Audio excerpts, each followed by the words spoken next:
This is your host, Bruce Hutchin, welcoming you to another informative episode of Whitetail Rendezvous. This is Whitetail Rendezvous Podcast, episode number 325. Welcome to another episode of Whitetail Rendezvous. This is part 2 of Jeremy Berlin of Augusta, Wisconsin.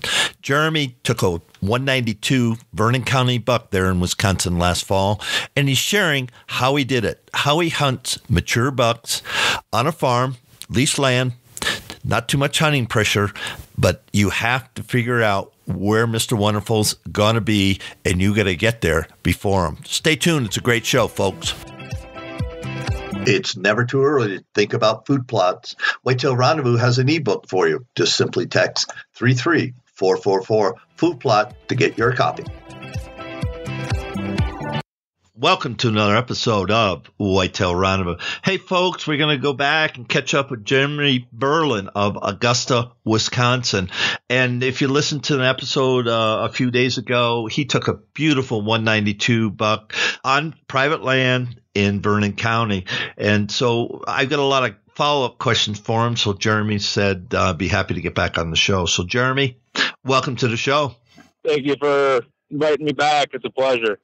You know, we talked the last time that there's a lot to hunting mature bucks, and that's where I want to spend the first part of the show and talk about hunting mature bucks and passing on those 3.5-year-old bucks, even though it's hard because they might be pushing, you know, the high 140s.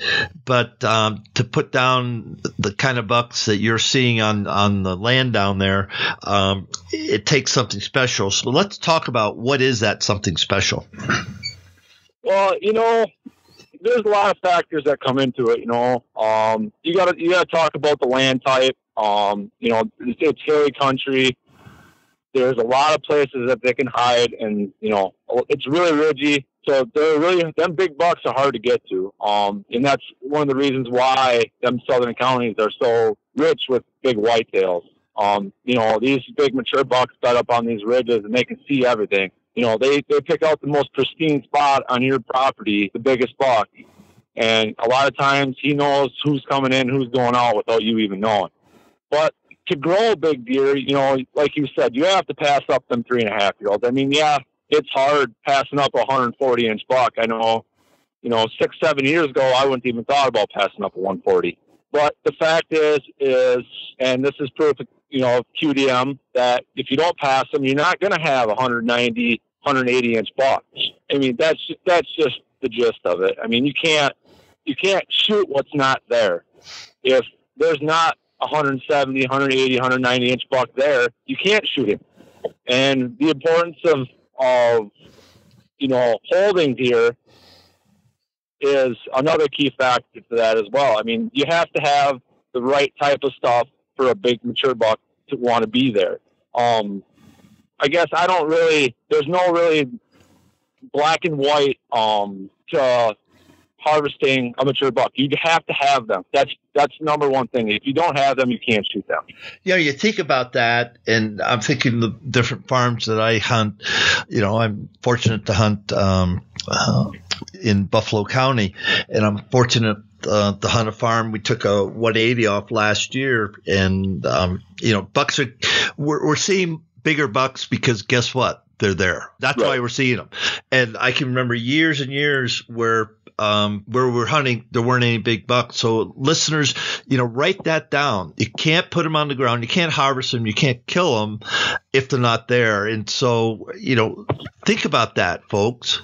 And let's stay on that because, you know, how do we get them there? How do we hold them on your land? Well, I think the most important factor is food. You know, providing year-round nutrition and food plots that appeal to a deer throughout the year. I can think back of 7-8 years ago when we would just plant food plots for the rut. You know, we would have big deer there early, you know, round opener through the rut, late season, bucks would vanish. We would never see them again. Now in the past, you know, you got to figure the past 4 years now, we have been providing different types of forage for the whole year. Now we got bucks that are 2.5, 3.5 years old that are staying to 4.5, 5.5, 6.5 years old. We're keeping the deer there, which is now providing us with better hunting opportunities and better deer quality all around. I mean, you're putting nutrition in the deer. They're growing bigger than what they should be. And another thing you have to is bedding. If you have a wide open timber, you need to get in there and do some 1 to 2 acre hinge cuts in certain areas. Maybe there's a little knob in there that the deer like to bed on. Go out there and do a 2 acre hinge cut around that knob, and you'll have a mature buck bedding area right there on that knob, because that is going to be the most pristine spot on your location. And another thing is water. We've found a really, really good way to put water in, is a cheap way.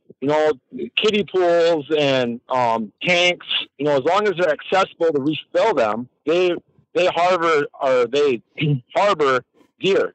Last year we put a watering hole into an area where we knew that there was mature bucks, and I have hundreds of pictures of bucks using this water hole that we put in early spring, so they got used to it throughout the fall. Deer were there all fall, rut up until it froze. I mean, that keeps them deer in that area. Usually we put it close to food, if we can. A lot of times keeps them deer there.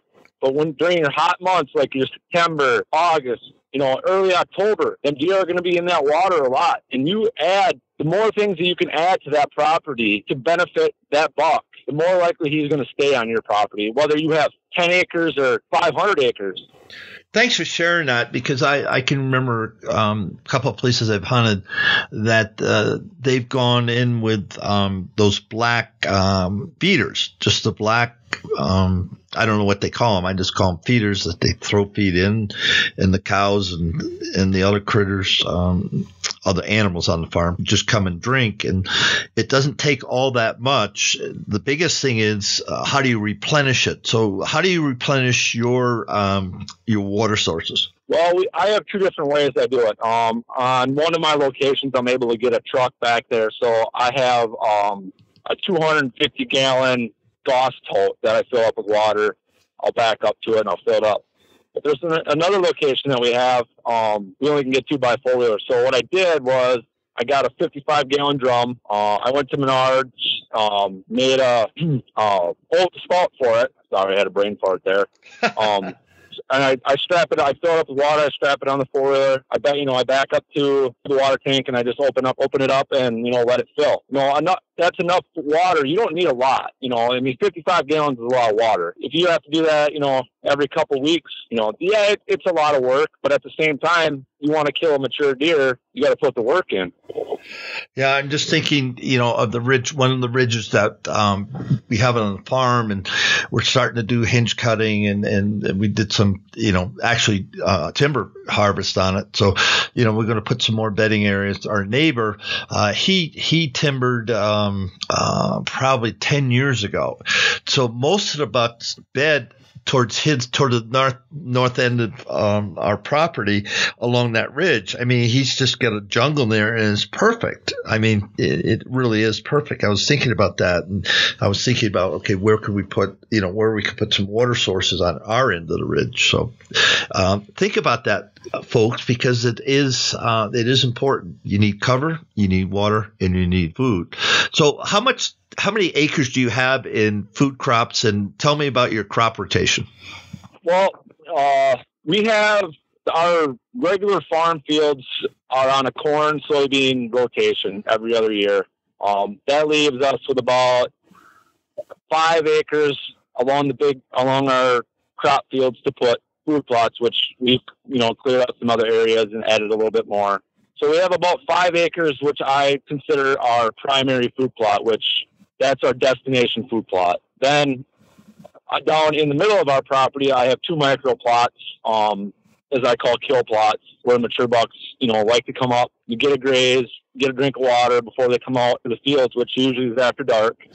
They're just, these little small micro plots are great ambush zones to kill a mature deer, either early or during the rut when it's really on. I figured I probably got about, on my one property, I got about probably 6.5 acres in food plots. And we got 20 acres or so of regular crops for, cows and whatever. And then our other property, we probably got 2 acres due to the limited amount of tillable land. It all depends on your land type too. I mean, there's some places where it's really hard to get equipment and stuff. Going back, the 2 micro plots I have are down in our little high spots in a swamp. I know the pH was garbage, when we first tilled them up, but they are doing really pretty good right now with lime fertilizer. And that's another thing too. I mean, if you can find a spot on your property to put even a half-acre food plot, it's worth it. I mean, it provides some sort of security, some sort of forage to your whitetails. And thanks for that. Let's talk about, what kind of cover crops do you have through the winter, and then spring, what are they eating when they're dropping their fawns, and then you get the heat stress in the summertime, and then of course you get the fall and then back into the winter. So what kind of crops do you have on the ground? Well, I like for late season stuff, obviously everybody's favorite is rape and turnips and radishes, which is my favorite too. Obviously, these deer, that's one of the deer's preferred food sources during that time. But I also like to plant a little bit of a cover crop as far as, winter rye, some kale, something that's going to stay green a little bit longer in the fall into the winter. Because once they eat those turnips up, which is usually, depending on the time of year that your state gets cold, after your first freeze or etc. During the winter, kale is, I think, one of the most outstanding. It stays green the longest. It's really high in crude protein. Going to spring, obviously clover is probably my favorite, along with maybe, obviously the winter rye is going to keep growing until it heads out, which that's going to be the first thing green in the spring, which I think planting, overseeding that in the winter is beneficial because that's going to provide a lot of green as soon as it starts poking out. As soon as the frost starts coming out of the ground, that stuff's going to start growing. Going into the summer, there's a lot of different varieties out there. I mean, I can't say that one's better than the other, and I never will. But as far as what I've found that, beans and clover are one of the most attractive mixes that we've ever used. Whether it's, some mixed forage beans with, regular grain soybeans, which, if you're going to leave it, which work really good. As far as that is, like I said, there's a lot of different varieties out there, and I'm not going to say which one to use, what not to use, but do your research. I mean, there's a lot of stuff online that you can research about, crude protein, tonnage. You want to put out the mix that's going to, produce the best for your whitetails. And like I said, there's a lot of literature out there to read, to write down, to do different research on different mixes and what they have. Everything is going to appeal to a whitetail if you put it there. If you put it in front of them, they're going to eat it. That's interesting. You mentioned about the pH. Let's unpack that a little bit. Why is that so important? Well, if you have a garbage pH, you ain't going to produce the amount of tonnage that your seeds are capable. So you run if you have a 5, yeah, your food plot's going to grow, but it's probably going to grow pretty bad. It's not going to grow to the highest quality that seed can produce. So I've heard a lot of people say, well, I don't like this mix because it didn't grow. Well, did you do a pH? No, I never did a soil test. Okay. Well, you can't really go bashing somebody's food plot mix if you have a garbage pH. Optimum pH is 7.0, which will give you the highest tonnage and best food plot seed you've ever seen. I did a food plot this past spring.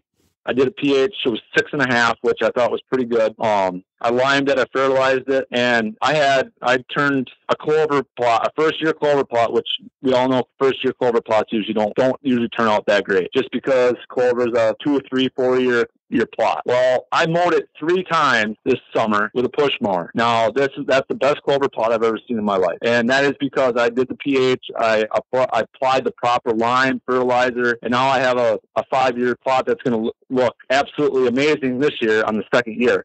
Yeah, and that's exciting. And I asked you, folks, we're going to put out an ebook that'll be available in the coming months. But, I'd love to have some shots of that clover pot, to share with the people because, we're all looking for mature bucks. Most of my guests, they've shot a lot of deer and they're stepping up the game, say, okay, I want to, play with the big boys. And that's kind of what it is. I mean, you can see a lot of deer, 1.5, 2.5, 3.5 year old. But if you want to see the larger deer, you have to do a lot of things right. And Jeremy's doing that. He and his crew, on their land. Let's switch up a little bit and talk about knowing your neighbors. Now, you're on a private farm. I get that. But how important is it knowing type of hunter your neighbors are and what kind of people they are? Well, I'm fortunate enough, down in the farm, one of the farms that I hunt that, my lease down in Vernon County is it's a gold mine. I'm not going to lie. I talked to the landowner when we first started leasing it, and he told us that he knew all landowners and all of them did quality deer management. They all had the same aspirations as us. We all want to shoot big deer. Now, my advice to anybody that's going to lease property or go to buy a new property, before you buy it or lease it, go knock on some doors. A lot of people, are not going to be mad that you go knock on the door and, talk to them about hunting and say, hey, I want to know about the area. I want to know, you guys shoot big bucks or you just brown it down. Once you get a feel of how your neighbors are, as far as what their aspirations are, as far as whitetail hunting, you will find a good piece of land that everybody around there wants the same thing. And them are the kind of lands that you want to buy or lease. If you go on two sides of the property you're going to lease and they say brown is down, you obviously probably won't see the bucks that you're looking for because first deer that comes down is going to get blasted, whether it's a buck fawn, a spike, or they don't care. Which there's nothing wrong with that. I have nothing against anybody that shoots for me because some people that's what's more important and that's their family values and that's fine by me. I'm talking to people that are looking for trophy. It does not hurt one bit to go knock on some doors. Like I said, nobody's going to get mad at you. And like my other property that I have up by where I live, my neighbors all have the same aspirations except for the one on the one side, which, like I said, it doesn't bother me one bit. We still see mature deer due to the fact that we do stuff different. They don't do the things that we do either. And that's another thing. I mean, you could buy, if your neighbors were like that, you need to improve your habitat, put in food plots, put in watering holes, so that way the biggest buck in that area is going to stay on your property. He might be betting on the neighbors, but he ain't going very far because you don't know what they're doing, but you know that they don't want to shoot mature deer. So that mature deer is most likely going to be very, very keen on where he beds, etc. And that's important. And I know, talking with Kip Adams over at QDMA, that neighbor relationships are huge, and they're getting groups together of people and creating more or less a co-op of everybody having similar ideas. And the ones that say, hey, I hunt for food, then they understand that, and everybody understands that. And so they, fix up their land accordingly, just like you have. You provide food, shelter, and clothing. So why wouldn't the buck shop at your store? Right. And that's the thing, on one of my properties up here, I have it's a lot of swampland. So there's a lot of good bedding cover. Well, my neighbors, they logged theirs off almost 10 years ago now. And it's like you said, it's thick. And a lot of deer bed over there because they own quite a bit of acreage. I mean, they probably got 1,300 acres. And a lot of the deer bed over there, but they don't hunt like I do. They hunt different. They do some of the stuff that I don't do. I'm not going to go into specifics because I don't, I'm not that way. But so a lot of the deer are attracted to my property because they don't plant food plots. They don't do what I do. And that's another thing too is, just because this guy's got 1,300 acres and you've got 80 acres doesn't mean you can't kill mature deer every year. We've shot very, very nice deer out of there the last 6-7 years due to the fact that we do stuff different. Doesn't matter how much acreage you have. You can turn 40 acres into a prime deer establishment. Yes, they might not all stay in there, but they're all going to want to be there at one time or another. And that's a key right there. They're all going to be there at one time or another. And so hunting, that's a great segue, Jeremy. How do you become a 365 hunter to know when those big bucks are going to be there? Well, one of the things that I'm gonna say is you need to be in the woods as much as you can. I just got off a scouting mission here before you called me. Actually, you called me during it. Just to go kind of look around the countryside, see where the deer are going. I went and checked my property out, see what kind of my shape my food plot was in. You need also, another thing is trail cameras.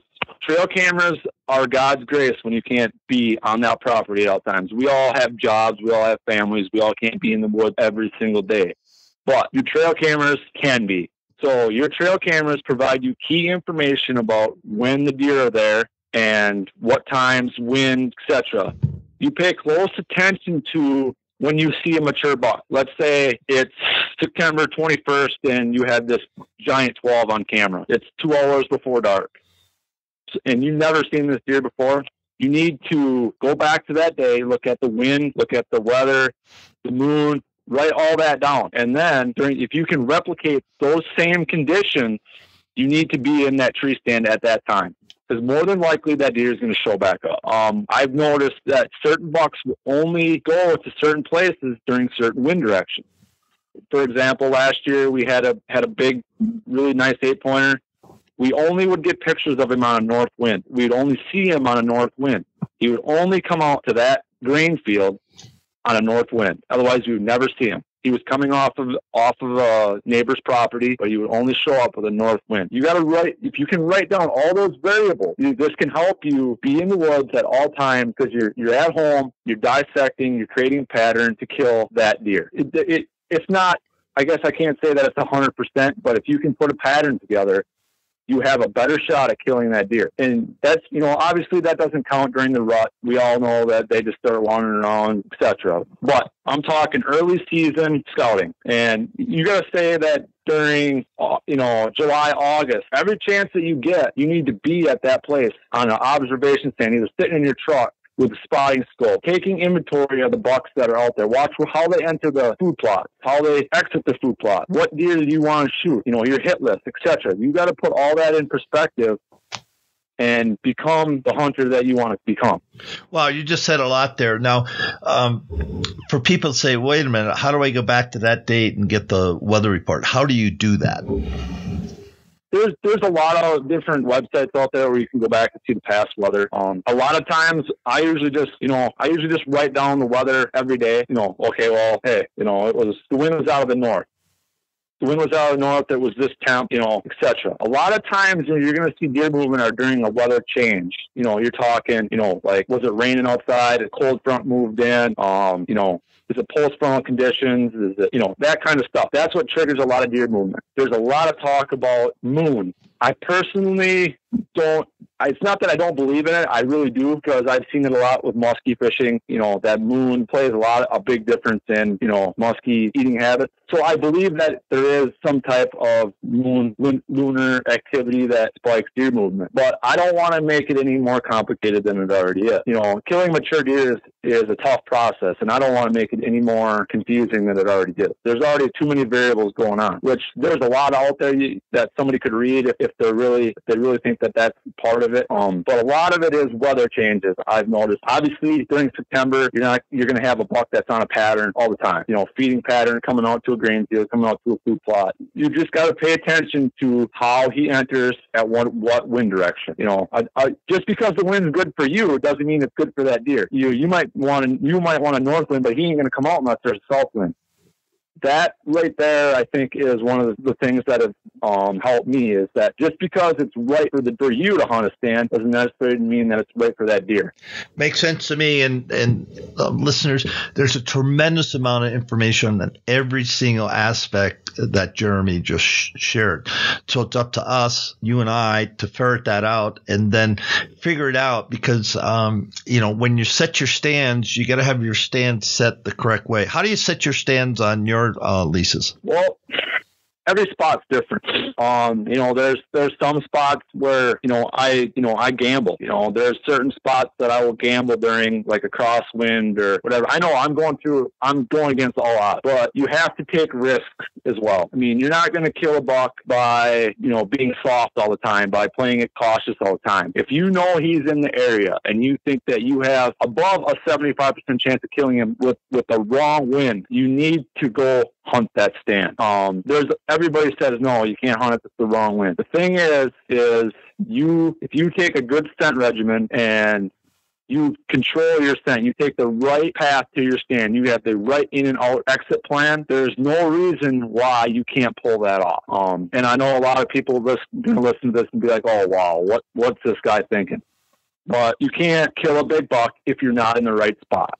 If you can't hang that stand with the proper wind or sit that stand in the proper wind, then you need to gamble. There's no way around it.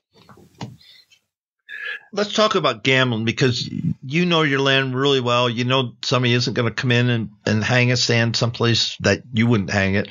So how do you decide what stands to hunt? Because Vernon County, what is it, a northwest wind prevailing, if you will?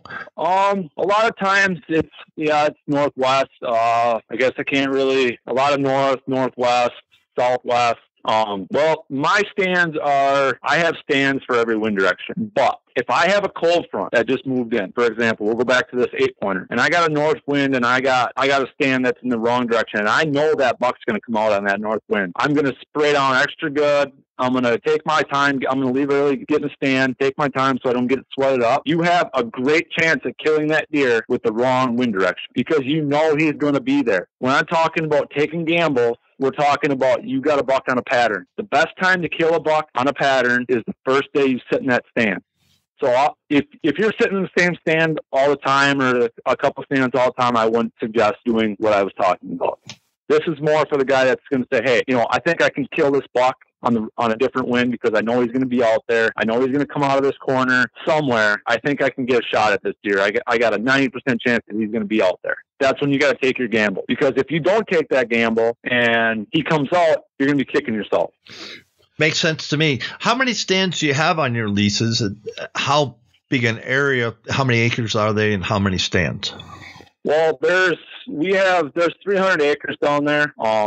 We have, I think we have like a dozen stands set up, which this year once the snow goes, I'm going to go down and hang a couple more. On my other property, up where I live here, I think we probably got 15. It's just a lot more. It's the difference in terrain. There's a lot more funnels and stuff in swamp country. I think I like to have a few different stands for a few different times of the year. I like to have stands set up on food sources, around food sources for different winds, I know where the bucks are going to come into the food plot usually. Usually mature bucks come in the same way every year. So I leave them up year round. I go in, I take the seats off of them. I go in the spring. I'll make sure the straps are good, etc. And I leave them. I don't want to go into that area unless I absolutely have to. And then that's to check cameras once a month or, go in and fill up the water. How about your food plots? Now you got to be messing around with them in the spring and the summer, and possibly the fall. Talk to me how you take care of the forage. Well, obviously we know I have to mow my clover plot, which I'll go in, I'll let it get as tall as I can. I'll let it get, 8-10 inches. I'll go in and mow it. I always do it during between 11 and 2, especially early season, your summer month. Yeah, it's the hottest time of the day, but at the same time, it's the least likely to bump a deer off his pattern. August comes around. The deer are pretty used to the tractor, going back and forth in the woods. They're usually not too scared of it. I'm talking about going in, hanging stands, leaving your scent all over the place. September is the greatest time of year, I think, to kill mature buck on a feeding pattern. If you can stay out of the woods, as much as possible, keep your scent down as much as possible, you'll have a lot better chance at killing one of those big deer in the first couple days of season. As long as he still feels safe and you're not in there bebopping around and doing whatever all the time. You know, if you check cameras every other day, most likely you're not going to shoot him. And I've seen this over and over. I've seen people, you know, oh, I'm going to go check cameras. It's only been a week. I leave my cameras up for 3 to 4 weeks at a time before I go check them. That does not provide me with a lot of information when I go down hunting, but early season, I don't go check them as much as I would like pre-rut stage. I rely on them, you know, like I said, pre-rut stage to tell me when the big bucks start moving. So then I'll start checking them every 2 weeks. Let's talk about the rut. When do you start figuring out, okay, patterns are going to change, necks are here, and you know, what are we going to do to make sure I'm in the right place for that mature buck? Well, I've noticed usually I let my cameras sit on the food sources for the first 2 or 3 weeks of season here in Wisconsin. So we're talking the second week of September through about October 1st. I would say the first week of October, I start moving my cameras to you know, scrapes that have been there for years, rub lines that occur every year. A lot of times your rub lines are in the same spots every year.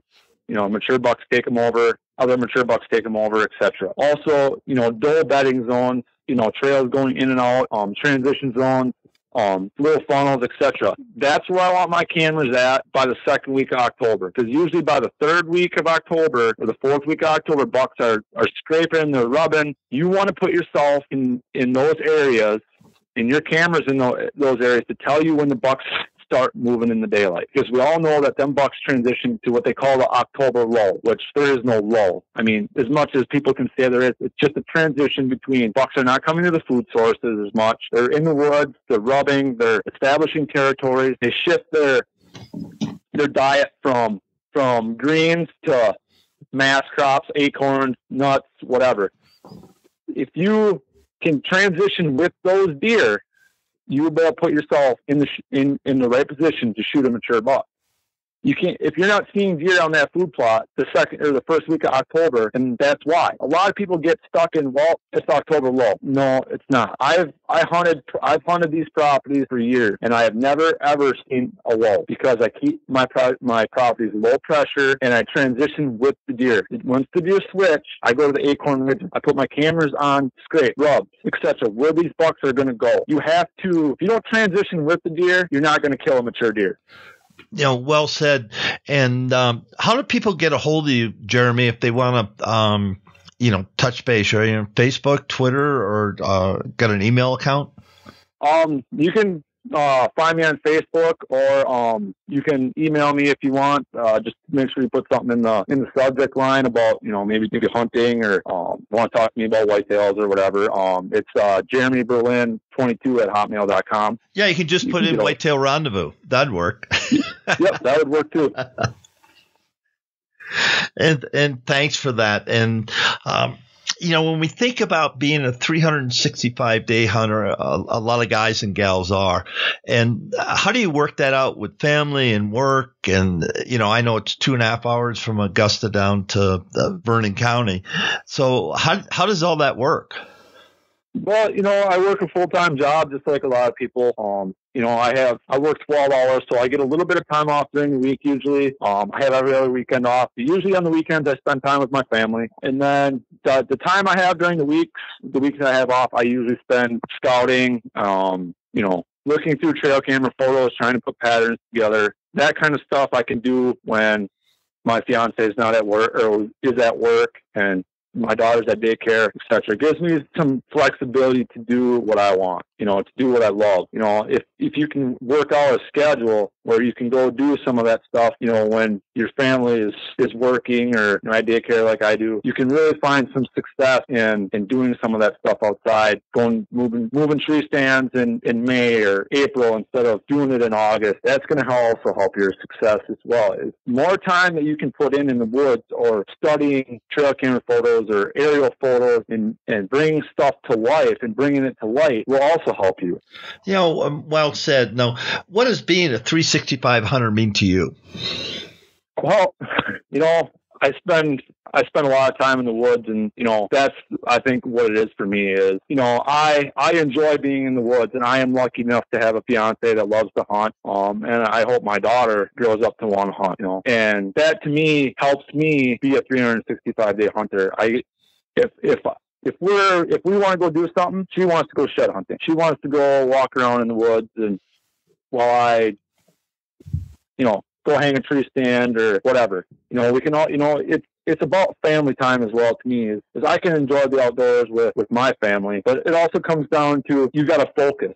You can't lose the focus of what's most important. What's most important to me is maybe not most important to somebody else. My most important thing is my family. My second most important thing is hunting. Now, you have to prioritize that, which you have to make a happy go medium. There's a lot of guys out there that want to hunt all day, every day, which there's nothing wrong with that. But at the same time, hunt smarter, not harder. If you can get patterns down that work for you, hunt those patterns. And on the days that are not like that, stay at home with your family, do something with your parents, etc. There's no better thing in life than family. Thanks for that. And, priorities are important, and everybody has to make their own choice. So make one that works for you and the people around you, and it'll work out in the end. So yes, it will. Let's talk about how you prepare for the hunting season. Now we got trail cameras to take care of. We got tree stands to take care of. We got our ATV and our trucks to take care of. We got to practice, and then we got all our clothes. So walk us through, how you get prepared for the hunting season. Well, honestly, the hunting season never ends for me. I try to go out and shoot my bow, a couple days a week, keep me fresh, keep my form good, keep my muscles up. During what you say is the off season, my clothes are in a bag. They're put away. Everything is put together. That way I'm not fumbling around before hunting season looking for it. As far as tree stands and stuff like that go, I run a lot of tree stands, so I like to go and take care of that stuff as soon as the snow goes. It offers you the best time to look for deer horns, shed antlers, and you can also, when you're going down to some of these spots that you don't normally go to a lot, let's say down in the middle of your property, you got to stand in a funnel, go walk that funnel. In May or April, it's not going to matter. Go look and see what kind of buck signs in there, what kind of trails are in there. If you didn't hunt it last year, or you only spend 2 days in there, you don't have a trail camera down there. May, April, June is the best time to scout for this upcoming hunting season, because everything on the ground is still fresh. You still see all the signs from last year, all the rubs, all the scrape, still all the deer trail, and you might find a big set of sheds, and that buck is staying there. I find that to be the best time to do the stuff I need to do in the woods. Tree stands, moving them around, clearing out food plots. I do all that stuff as early as I can, because come August, I don't want to be there. I want everything to be ready, so when I go in the woods, I have the best chance at harvesting that deer.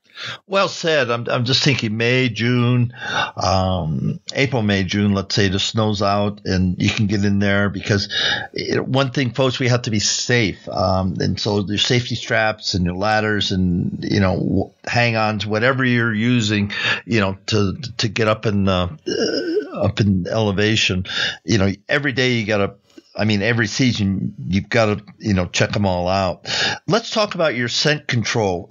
You just said, you put your clothes up and you put them in bins or bags, and there's a lot of products out there right now that help us do that. So how do you keep, if you hunt with carbon impregnated clothes, how do you keep that fresh?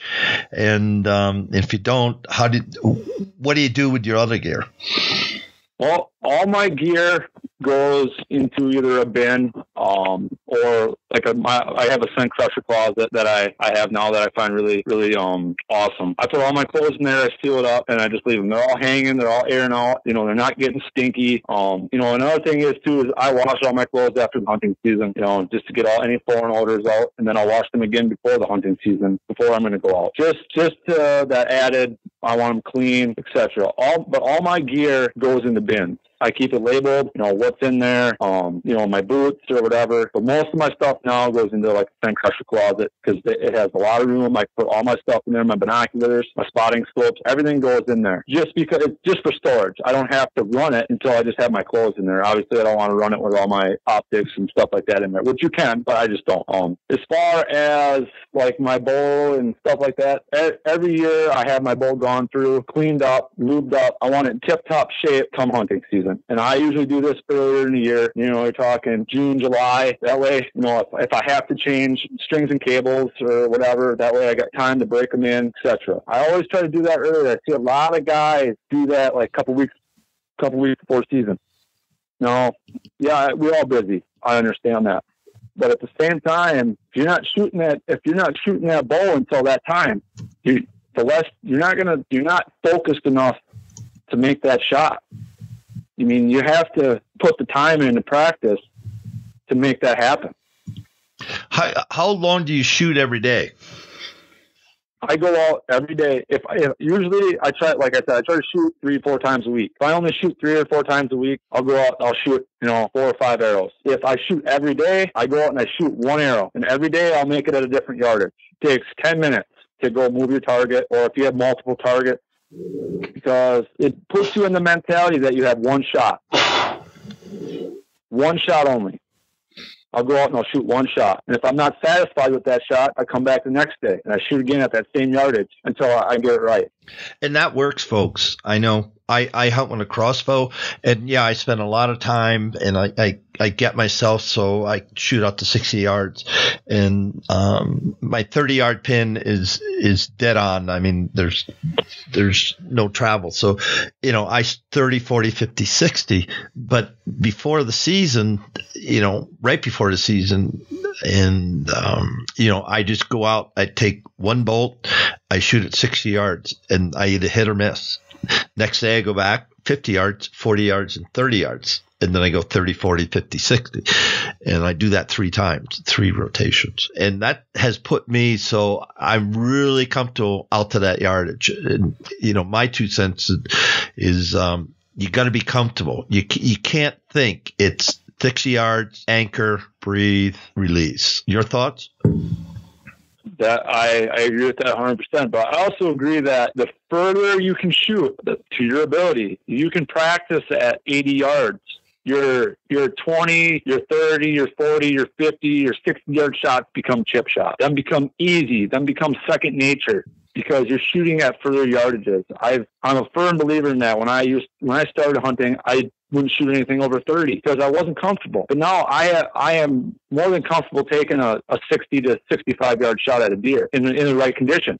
We all see it. A lot of the way that the compound bow industry, crossbow industry has evolved in the last 10 years makes these shots possible. Why not take advantage of it? Go out and shoot 80 yards. If you miss, you miss. The thing is the more you practice at 80 yards, the better you're going to be at 40. A 40-yard shot seems like 20. It's all a mind game. It's all focus. If you can focus and shoot that target at 80 yards, then I challenge you to go back to 40 and shoot that target. I guarantee you shoot 3 that are within a quarter. Repetition, muscle memory, all comes from practice. Repetition is the practice, but your muscle memory and your comfort, there's no doubt. I mean, you watch a golfer, you watch somebody, Aaron Rodgers, throw a football. He's done that hundreds of times, and like that throw he had in Dallas to Jared Cook. He's done that. They did that in practice over and over and over again. So it was no surprise. He knew he could do it. He just did it. It becomes second nature. Well, we're coming up in a time in the show that you get give some shout outs. You mentioned you have Scent Crusher. I don't know who you use for broadheads or your bow, but give some love to the manufacturers and then your friends, and then we're going to call it a show. Yeah, I mean, I guess I got to give a shout out to Hoyt. They make a great bow, and I can't complain with the stuff that they make, and it's proven themselves over the years. Carbon Express arrows, Scent Crusher, Ramcap broadhead. Also my best friend, Brian Weiberger, which, he's my best friend, my best hunting partner. I gotta give him some love too, and also my fiance and my beautiful daughter. I couldn't do it without them as well.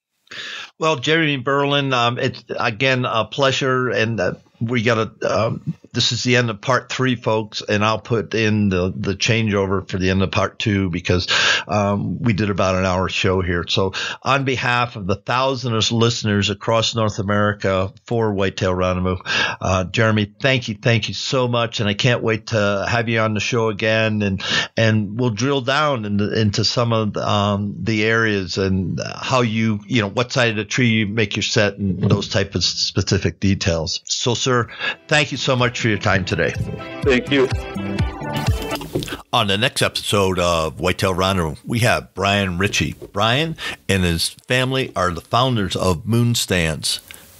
Hey, Moon Stands came to be simply because his father put his foot out and his foot was in space. Yes, he was on a hang-on. Yes, there was a deer right behind the tree. He went to pivot, and there was no place to put his foot.